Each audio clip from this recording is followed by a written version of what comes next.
Welcome to the Thorn City Syndicate Spotlight Show. In today's episode, we journey into the enchanting world of Mermosa PDX with the visionary founder and head mermaid herself, Desiree Noisette.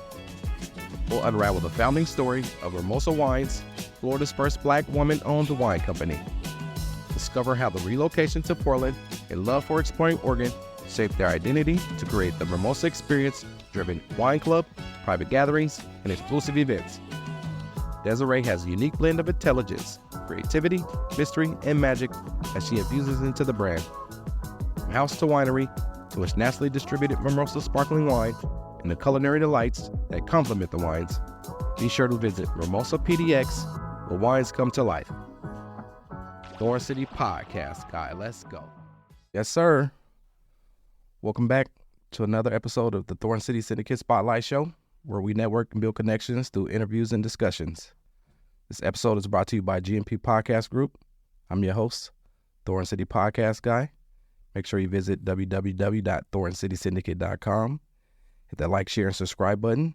Get the updates and first to know about the new releases. Today I got a really special guest in the house, in the spotlight, Miss Desiree Noisette. Is that how you say it? Noisette. Noisette? That's how we say it here in the South, especially. Mm-hmm. You go to France, it's Noisette. Noisette. Here, let me get this up on you. Noisette. Noisette. Okay. You know what it means? Yeah. No, I don't. What's it mean? You ever seen like a chocolate bar or something? It says it has noisettes in it or noisettes. Yes. Hazelnuts. Really? We're nutty. Oh, you're nutty? Yes. That's funny. Uh-oh. Oh, Clark going. So today we're going to talk about Miss Desiree's journey in the wine industry. We'll talk about the mermaid behind the magic. And we'll touch on the Mermosa journey. And then we'll talk about the experience down at the winery. So, how long you been in Portland? Officially since December of last year, so 2022. December 2022. 2022. Okay, so yes. Coming up on a year. Yes. Nice. What made you come to Portland? Tell me about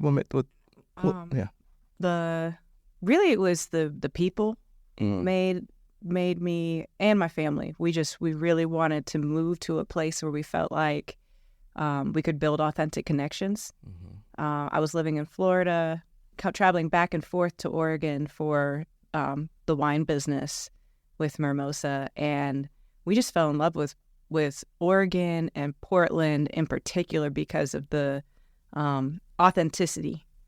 The people in Portland are so powerful, and we were just looking to get out of Florida where we were. We wanted a place where we felt like we could have real conversations with people. Mm-hmm. And we looked all over the country, really all over the world, because we could have moved anywhere. Yeah. And we just fell in love with Portland. Nice. So tell me about the idea of Mermosa Wines. How did it come to life, and what inspired you to get into the wine industry? Drinking crappy wine. So back in my former life, I practiced construction law, and then I quit I was tired of arguing all the time. So you were a lawyer? Yes. You went through law school? Yes. I still have my license. I'm still technically a lawyer, but but you don't practice. No. I just gave it all up for the wine. I do like pro bono things here and there. Oh. So like some of my clients may have issues with like their condo association or HOA. I just try to work things out. Yeah. I try to do like things that actually help people now. I never charge. But yeah, so I quit that job and I started a swimwear store in St. Pete, Florida, where I was living. Got a really great piece of real estate for the retail store, and the whole idea was to create a safe space for women to feel beautiful about themselves. Oh, nice. And we would pop bottles to make it fun. And it was daytime, it's hot, so mimosas made a lot of sense. And we originally started with doing, we'd have like our orange juice and our sparkling wine, but then we'd have all these bathing suits on the counter, and there's condensation, and the door is open, so like flies are coming. It was getting messy, so we decided to get pre-mixed wines. Okay. And this would be like 2013, 2014. They were just gross. Yeah. They were gross. And so finally in 2017, I was drinking some of the product that we were serving to our guests, and I said, "This is disgusting. There's got to be a better way. Yeah. Why can't we just bottle what we blend at home?" And it turns out you can. It just costs a lot of money and a lot of training and licensing, and that's kind of how Mermosa was born. So you were already making it at home? We would just blend. You know, when you make your own mimosas at home. Oh, got you. Yes, and one of the things that we didn't skimp on was the quality of the base wine that we would use. So there is a such thing as well wine, believe it or not. Well, like well drinks on. Yes. Bottom liquor. Yes, that is a real thing. Really? Yes, and so when you go to these bottomless brunches, if you're paying for a bottomless brunch price, that means that the wine that people are bringing in probably costs $2 to $3 a bottle. That is well wine. Wow. That's why you feel so jacked up when you leave. So at our house, we never really skimped on the sparkling because we're grown folks. We got kids. We don't have time to be down. So we found that if we use high quality sparkling wine and real fruit juice, not syrups or extracts, there you go, that we could blend something that was real. And that's how it started. Now it's evolved way more because we realized we had to actually get into the winemaking process to create the product that we wanted to bring to the market. Nice. Yeah. So you're a real life mermaid. I suppose so. Suppose so. How's that work? Yes. Is that work into your branding for the Mermosa? So it does. Mermaids have always been the, I guess, like logo and life force for my business ventures. So with the swimwear store, it was a different name, but it pulled on my family heritage. And as Mermosa was born, our Mermosa is actually a trademark owned by Noisette family winery. So the Noisette family history and heritage is what inspires that Mermaid. And I'm really fortunate to know my family history going back to almost the 1600s. Wow. And the character in our origin story that I most identify with is my great-grandmother from 5 generations ago named Celestine. She grew up in what is now Haiti. So she was a woman from the islands, and she just had this, I don't know how she did it, but she negotiated freedom for herself and her kids back in the day. So she's our siren. Wow. And we don't have any pictures of her. No pictures. So I've always imagined her being like this mermaid who, just changed the course of history for our family. Nice. Well, can you share any defining moments that solidified your vision with the Mermosa brand? And you're the first Black-owned wine company in Florida? Yes. Nice. Yes. There are many defining moments. Well, you like to focus on strategic alliances. Yes. I can give a great example of how strategic alliances took us from being like a mom and pop to a now we're in the Mermosa brands in 20 states. Nice. So yeah, tell me about it. When I got into this journey of trying to create the Mermosa product, I picked up the phone and I called people. This was 2017. I was trying to get help from people in the wine industry to create this, and California wasn't really interested in what I was trying to do. Like, who's this crazy woman from this wild woman from Florida trying to put fruit juice in our in our prestigious wines. And Washington State was slow to get back to me. But in Oregon, there was a man named Joe Dobbs who picked up the phone and he said, "This sounds like a really interesting idea. I want to help you build this." He had just bought a bottling line that could create sparkling wines. And turns out he's an expert winemaker here in Oregon who's, I guess they call him Hollywood Joe. Oh, really? Dobbs Family Estate, Wine by Joe, both national, I think international brands at this point. Anyway, he helped me get started. Nice. And he connected me with a essentially contract manufacturer. They call him Custom Crush, but a contract manufacturer that could help me bring this Mermosa product to life. I built a great relationship with that winery. And then when in early 2020, before the pandemic had hit, I realized this swimwear business is just too much with the wine business going in an opposite direction. The swimwear business is really tough because you've got thousands and thousands of SKUs. Every size is a different SKU. I had to manage all that. I was at trade shows every 2 weeks, plus, promoting the Mermosa brand and selling that and dealing with all the licensing stuff I had to do. It was craziness. So we said, let's roll up the swimwear business, get that out the door and focus just on wine. And when I told that to my contract manufacturer, he was like, I want in. I bet. I'm gonna help you. I want to help you grow this. And so with what we ended up doing was a licensing deal. Mm-hmm. And what that did is it gave us access to capital and to capacity. So we were then able to say, hey, Target, hey, Walmart, hey, Sam's Club, we can now fulfill for you. Mm-hmm. And we did, kind of some repackaging, but it was really that strategic alliance that gave us that launch to open the door for us. That's how it happens. And so that's why I started the show, to create those moments for myself and for others listening. And so that's kind of how we met. And so let me give a shout out to Kai Keefe and the Black Wealth events, Black Wealth Vibes event that went on this past weekend. That was a great thing they did, and they had a mixer at Mermosa. Yeah. And that's how I met you. And I remember walking in and you said hi to me. And I'm like, so what do you do? He like, this is my place. So no, yeah, there you go. So yeah, that's how it happens. You never know who you meet and what they have to offer and how it can help you. So let's take a break here. Get a message from the GMP podcast group, this wonderful studio we're in. And when we come back, we'll talk about a little bit about the journey and how it went from the house to a winery.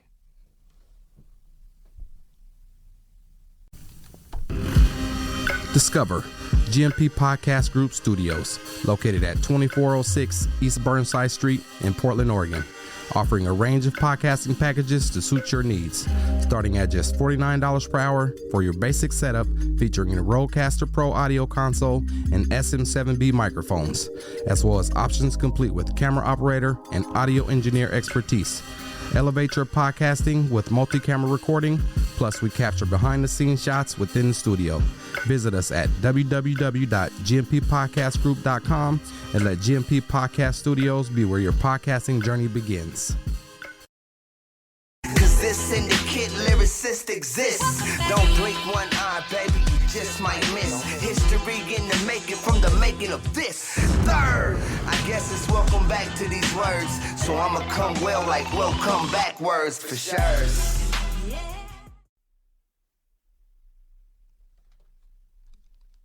Yes, sir. Welcome back to the Thorn City Syndicate Spotlight Show. I'm your host, Thorn City Podcast Guy. I got the mermaid herself in, Miss Desiree. How you doing? Great. Feeling good. Nice. So yeah, tell me about, you took a bold step and you asked your husband to sell the house. Oh, yeah. And start Mermosa. 2 times, actually. Twice? How did that happen? we had to recapitalize for growth. Yeah. Yeah. Well, the first time we had the idea, he was really, I'm a serial entrepreneur. Mm-hmm. I have many ideas. Some of them are trash, but I usually start with a spreadsheet. Mm-hmm. And then from there, I'm like, okay, these numbers are looking okay. And then I'll fill in like, okay, here's the growth plan and some other things, kind of key things. So there'll be like my business plans are usually 30 to 60 pages, but I'll start with something that's 3 pages, including numbers, a summary of numbers, so that I can say, hey, what do you think about this concept? Mm-hmm. Is this worth pursuing? Because time is money. I don't have time to be going down rabbit holes or anything like that. So anyway, I presented to my husband, who's an eternal pessimist. So totally opposites. Yes, but also he's evolved. We've both evolved over time. But this was over 10 years ago, so that we got together. So when was this? 2017? Yeah. So this is a while ago. Anyway, so I presented him with that, and he goes, so maybe we should talk about distribution. And I'm like, oh shit. Okay, I was like, oh shit, I got past the gate. Because I know if the one's like, no, that because of yada yada, and his first thing was distribution. I'm like, okay, he's a supply chain guy, so he gets it. Yes, so having it was really exciting, and our neighbors at the time had just put their house on the market, and they got a stupid price for it. And I said, I think if we sell our house, we can fund this because we're new to this industry. We're not going to get a bank loan. I had talked to some people about, investing between the time I presented that business plan and everything to him. And they're like, but you don't look like a winemaker. What do you know about wine? Yeah, what do you know about this? And so there's an access to capital issue. So he said, well, we're going to have to fund it ourselves. What do you think we sell this and buy a truckload of wine? Yeah. He said yes, because he's a wonderful man. Yeah, nice. A partner in life. And so that was the first time that I asked him to sell the house. Second time was when we moved to Oregon. You were here? Yeah, to move here. Yeah. To move here? To move here. Okay. Yeah, so that you was sold first and you started the wine. Yes. And then you sold again to make the move. Yeah, to help finance the move and the starting the Mermosa PDX operation required us to cash in on our equity and then sell the house. So, real estate has been good to us. Apparently, we've never bought a house that's more than $300,000. But the equity has grown in the places where we have, and we put in sweat equity as well to our homes, but we try not to overextend there. And that has turned out to be really good decisions for us. Yeah. To help fund other things. Nice. Yeah. So the family, do they like living here in Portland? How's their experience been with here? Love it. Yeah. I have 2 young boys, and they're thriving. Really? Yes. They don't miss the sunshine? There's sunshine here. See, a little bit. Okay, maybe. Well, when it comes, it's here for sure. We live on the other side of Forest Park, and I think we're in a microclimate that gets an unusually high amount of sunlight. Because when we drive in to go to work and to take our kids to school, we'll hit the top of this hill coming down Skyline, and it'll just get gloomy and stuff. So we see it a lot. And this year, I've heard that this is unusually good weather for this time of year. So we've been fortunate. And the summers are great. Summer's amazing. The best. Okay, so here's the thing about Florida people. Florida has a great marketing department. There you go. Visit Florida. It rains in Florida every day. Does it really? It rains every day. Every day? Yes. More than here? It's like thunderstorms. Yeah. And then bugs. For rain. Yeah. And humidity. Yeah. So it's a totally different experience. So, I haven't really, I love it. My kids love it. Yeah. Nice. So what's your biggest challenge you faced in growing the company? And how did you overcome it? The regulatory structure that dates back to Prohibition days. Way back then, huh? Yes, it's still relevant these days. Absolutely. Wow. Yeah. So that's definitely been the biggest challenge. So, for most people, don't really understand that in the Constitution of the United States, when Prohibition ended, part of that was a deal with the mafia to allow them to still be a middleman forever and ever and ever. Yeah. So there's what is called the 3-tier system that separates manufacturers of alcohol to wholesalers, the middlemen, to the retailers. And it requires some pretty, a lot of hoops in state law to allow there to be a pathway for small manufacturers to sell directly to retailers. But in most cases, you're required by law in the U.S. Constitution and in most states to have a distributor sell your product to a retailer. Distributor doesn't have to take your product. They can charge you for all kinds of things. Most Black-owned brands are not represented by distributors because they won't even take meetings. So dealing with that structure has been the most challenging because of the antiquated system that was set up back in the 1920s. So so what I've done to overcome that is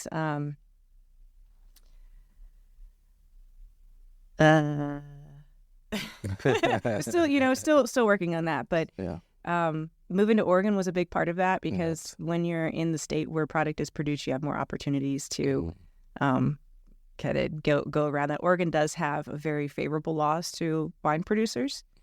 And that's because there are more wineries here to lobby at the state level. If you go to a state like Florida, there's, not that many wineries. They don't really have the lobbying power to say, hey, we need to have access to, make a living. Yeah. Right? To be able to sell direct to retailers. So, yeah, I think moving here is the biggest part of it. The Mermosa PDX location is a big part of that vision. It is a separate company, but it's, it's certainly something that helps get the brand story out. But yeah, I also try to encourage, I try to help other brands as well by bringing in underrepresented wines. We really focus on underrepresented wines. And I specifically go to distributors and say, can you bring this wine in so that I can bring it into our space? Yeah, because you're already in. Yeah. So why not bring them in? No, that makes sense. So tell me about some of the, I know you mentioned a few earlier, some of the major retailers where we can find your wine. So mostly out on the East Coast. Mermosa Wines are in Sam's Club, a few Walmarts and Targets, some Air Force bases and Navy bases, and some Total Wines as well. Sam's Club brought us in initially from Florida all the way up to Maine, and we're still in many of those states. Nice. Yeah. So is this wine Yes. we have here? What's This one? is Celestine Rosé. This one actually Sam's Club does not have. They've got Mermosa Bubbles and Merseco. Celestine Rosé I brought that because it's daytime, it's afternoon. Yeah. I say drink Mermosa. Mermosa Bubbles is like a ready to drink mimosa. So it's like your breakfast. Yeah.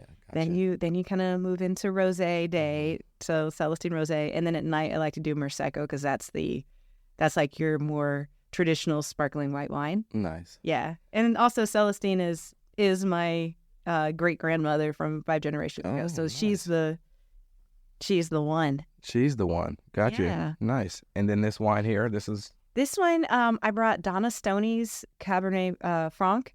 She's a African American winemaker here. She's from Troutdale. She makes some bomb ass wines. We love having her product at Mermosa, and I just I had an opportunity to shout it out. So did you have to go and get her? She has the ability because of Oregon's favorable laws, because she's a wine producer here, she can self-distribute. Ah. Yeah. Nice. It makes it really nice. So Portland's the place to be for wine if you're getting to wine, huh? I think so. Yeah. You can fly into PDX and be in a winery in 20 minutes. Really? Oh, that's the closest one to the airport? Yeah. Like a real winery. Yeah. Not just a tasting room. Really? Yeah. Huh. You can't really say that about anywhere else in the United States. Really? Yeah. Huh. Wine country starts in Portland. Wow. I didn't know that. I know we have a lot of wineries and a lot of breweries. I never got into wine. I like the sweet wines. But, I've had some. You had me taste one that I liked when I came to your place. I don't remember what it was called, but it was pretty good. Yeah, I think it's the Mermosa Bubbles. Was it? Okay, yeah, nice. So do you have any memorable moments or milestones from your journey since 2017 you could share with us? Let's see. I have several milestones. So I guess the first milestone would be just coming out with the wines and getting all the license approvals in Florida. That was a big process. It was it was really exciting. Then when we decided to shut down the retail operation to focus on wine, that was extremely scary. I had some people say like, well, it feels like you've lost everything because you no longer, and I'm like, just hold on. This was an intentional decision just because I'm not here to sell you a bathing suit anymore. I mean, growing there, that was a big milestone, was going against public opinion to going against the grain. Yeah, but people that aren't running a business don't understand, like, you can't do everything. Yeah. So that was a big milestone. Then when we got picked up by a big distributor and got into the big chain stores, that was a big milestone. And then kind of reevaluating things further down the road and saying, we want to take this back in-house and really focus on creating the experience and coming to Oregon. I would say it's kind of the last milestone that we had. So moving here in December, nice, with no retail location, decided yet. Just coming here knowing the timing had to be done then, and for our family and business and everything. Yeah. Nice. Well, you have a wonderful place. I encourage everyone to go check it out. Tell me the address. 1422 Northwest 23rd Avenue, Portland 97210. Nice. Yeah, go check it out. It's really nice. We're going to take one more break here. Get a message from our other sponsor, Thorn City Syndicate Management Team. It's my company, and it's kind of how I got started, and it got me into podcasting. And so if you're listening to this, go check the first episode out.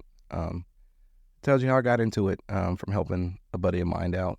He was a hip-hop artist where we were growing up, and got caught in the fast life and hooked on pills and alcohol. And I wanted some new music from him, and so I wouldn't say forced him, but we made him get back in the studio and start recording music again. And along the way, I needed a music video, and someone introduced me to my business partner, Justin, and we did a music video, and we entered it into some film festivals and won a few awards and got to travel a little bit. And shortly after that video, he went and got clean. And so that's how I ended up in this podcast chair here. It's never a straight line, is it? No, it's not. It's been a long journey, but it's been fun. And so, yeah, go check that first episode out. When we come back, we'll talk about the Mermosa experience and the culinary magic you have on the menu. Thank you. Introducing Thorn City Syndicate Management, your solution for brand management, social media promotions, digital content distribution, and podcast production.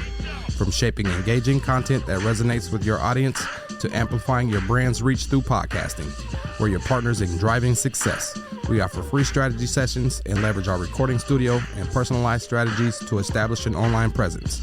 Your brand's journey to the top starts with Thorn City Syndicate Management, where innovation meets results. Contact us now at www.thorncitysyndicate.com to embark on the future path of transforming your brand's future.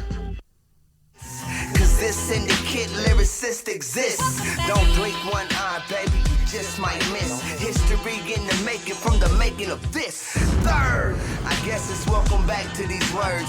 So I'ma come well like welcome backwards for sure. Yeah. Welcome back to the Spotlight Show. We're still here. The Mermosa Experience. It's an experience down there. So tell me about your menu and how it complements the wines. So I kind of got into my family history a little bit, but so Celestine, it all ties in, trust me. Yeah. So Celestine grew up in what is now Haiti. It's the late 1700s. She met and married a Frenchman during this time. That was a no-no.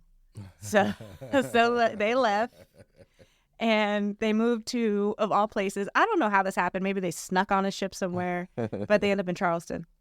So I'm thinking they snuck on somewhere. They go to Charleston, and he was really into agriculture, the tech of the time. He was known for helping crossbreed plants to make them live longer, produce more fruit, be more frost resistant. I mean, it was really the tech of the time. And so he ended up getting some jobs in agriculture for like the botany society, medical botany society or something like that. He's working, and then eventually people find out that he's, got this black woman and these black kids living in the house. Oh, that's a no-no. Yeah, that's a no-no. That's also a no-no, and it's a scary no-no because at the time there were laws that would allow people to snatch them up as abandoned property. Just take them? Just take them, yeah, wow. And be sold at auction. Jeez. Yeah, so he had to go bribe some people down at the city to get this fake bill of sale. And so he buys his wife and kids. We have a copy of this. He bought his wife and kids back? He bought his wife and kids. He bribed people to create this document so that he could say, you can't come take them. Yeah. I own them. Then he goes and petitions the state for their freedom because he's like, man, this is really messed up. So he goes and petitions the state. The state says, no, we're not going to give him freedom. So he continues his work. And what he ends up doing is when he dies, he's already created a will that tells the executor to go sell everything, give the money to Celestine and the kids, and then sneak her up north to be free. Wow. And part of the reason he was able to do this is because during his lifetime, he became famous for crossbreeding a rose that was frost resistant. It became fashionable, like in the high society in Charleston. So he made a name for himself. Yeah. They're really into this rose. It's called the Noisette rose. Okay. They still grow all over the place in Charleston, and they're really popular in Europe and stuff. But anyway, so this rose fame allowed him to get this fancy lawyer to be the executor of the will and say, yeah, I'll do this. But then, listen, Celestine rolls in there, and she's like, hold on, no. No. I've been a part of this whole process the whole time. You know, my kids have been a part of this. We own land here. It's not like we can just jump on an airplane. They don't exist. We'd actually have to be snuck up there with 7 kids. I don't think so. Yeah. So she convinces this guy to create a legal structure so she and the kids can stay in Charleston as free people of color. And they have like straw men to help her inherit the land. And then after she passes, her kids go and petition the state again for freedom. And it's granted a couple of years. Wow. So that's why she's like our siren. She's had this ability. So anyway, so she's Haitian, got this French influence, and then they moved to Charleston. So our cuisine tries to marry this whole journey. And so when you walk in there, you get a little bit of island vibe. You also get a little bit of Southern vibe. Our cuisine is exactly that. You'll see a lot of Southern classics on there, but then the seasoning is Haitian seasoning is layered. It is, it's got some kick to it, but we sneak it in there in ways that people have never seen before, and I brought you some food to try. I can't wait to try it. I tried something down there. You forced me into trying some stuff too. You got something new? Yeah. I brought you some. What'd you bring? I brought you a pulled pork sandwich, and it's got our mayo that we use. We put épis in there, and épis is like épis is the Haitian spice blend of life. So it's got extra layers. Then I also brought you a vegetarian fried chicken, oyster mushrooms. Our buttermilk batter is dope, and a regular fried chicken sandwich, and nice. So you'll see some Haitian seasonings and all of that. Nice. Yeah. So you have a wine club. Yes. Down there. It sounds intriguing. Tell me about some of the benefits and events it offers to its members. Absolutely. So one of the things that I'm trying to do in the wine world in general is remove the snobbiness. Wine is an agricultural product, and at the end of the day, it's an ingredient to a meal and an experience. And so I think when people are learning about wine or enjoying it, popping bottles, pouring, whatever they're doing, it needs to be a whole 360-degree experience for all your senses. So, for example, we had Black Vines came through in August. We hosted a whole bunch of Black winemakers from all over the country. Alaska Airlines helped sponsor our wine club members, got discounted tickets and first access to it. And they got to meet all of these wine gurus in our space and, face to face, talk with them, taste their wines. This was something that I was able to work with my distributor to bring in these wines from all over the country, which is a big hurdle. So creating access to unique stories and experience is a big part of it. We're also planning a big New Year's Eve event. We've got a Juneteenth cruise coming up. Nice. So these are, we're just trying to create some fun experiences. Yeah, so all for the members. Yeah. And so you have private events as well? Yes, we do a lot of private events. We get asked to do a lot of buyouts. We also have ways to do casual events. So like the Black Wealth Vibes, that was not a buyout. It was more like a meetup. And gotcha. We're able to manage that by, if someone just calls and tells us their concept, we can help promote it and not require, money down or minimums if you're open to, if it's a community event that's open to other people. To the public. If you want it closed off, then we do have minimums, and we got to work on a couple other things, but we try to make it easy. Nice. So for people interested in joining the Mermosa Experience or the clubs or private gatherings, how do they get a hold of you? You can come in. That's one way to do it. The other way is just go on our website at mermosapdx.com, and you'll see a tab for Join the Club. Nice. Join the club. Nice. Well, I appreciate you coming through and sharing your story. Do you guys have social media? Yes. How do we find you? at Mermosa PDX on Instagram. We've got a page on Facebook we don't really do much with. It's really Instagram is where you'll find us playing in the streets. We do have a TikTok account as well, but we don't post that much. And when we do, it's usually ridiculous. But go check that out. It's funny. So what's next for Mermosa PDX? Can you give us a sneak peek to any upcoming events going on? Yes. New Year's Eve, we're planning a sequins and sneakers event. It's actually not New Year's, it's December 30th. Okay. So we're just in early stages of getting that together. And then other big events, like I said, that Juneteenth cruise on the river here. Nice. Yeah, we're excited. Nice. So any final words of gratitude or encouragement for the listeners to embark on their own journey like you did with Mermosa? Sure. I guess my biggest piece of advice is just show up and expect success. Having that expectation that you belong here is a game changer. It is a mindset that gets you into rooms where you would never expect to be. You know, when I look at some of these other, like, look at bank failures and all the stuff going on, these other big businesses that fail, the people running those businesses have no business running those businesses. So if they're messing it up, why not me? Why shouldn't I have the opportunity to mess up a big business? I'm not just kidding. But that's, I mean, my point is, it just expects success. You belong there. Yeah. You do belong in those spaces. Nice. Thank you. Wow, that was great. So, like I always like to say, I encourage the listeners to explore their passions and embrace innovation, pursue entrepreneurship in your own unique way. Thanks for joining us. Explore the power of networking and find inspiration by following me at Thorn City Podcast Guy. Stay tuned for upcoming episodes of the Thorn City Syndicate Spotlight Show as we continue to highlight individuals, businesses, brands, and podcasters. And don't forget to subscribe to the Thorn City Podcast Guy YouTube channel. Follow at Thorn City Syndicate, the management team, and at GMP Podcast Group, the production team. Be sure to drop by the website, www.thorncitysyndicate.com. Schedule your free strategy session. I'm in the process of redoing my website. I got some inspiration and ideas from the Black Wealth Vibes event that I'm going to be implementing into what I got going on. So be on the lookout for that. So make sure you hit the website up.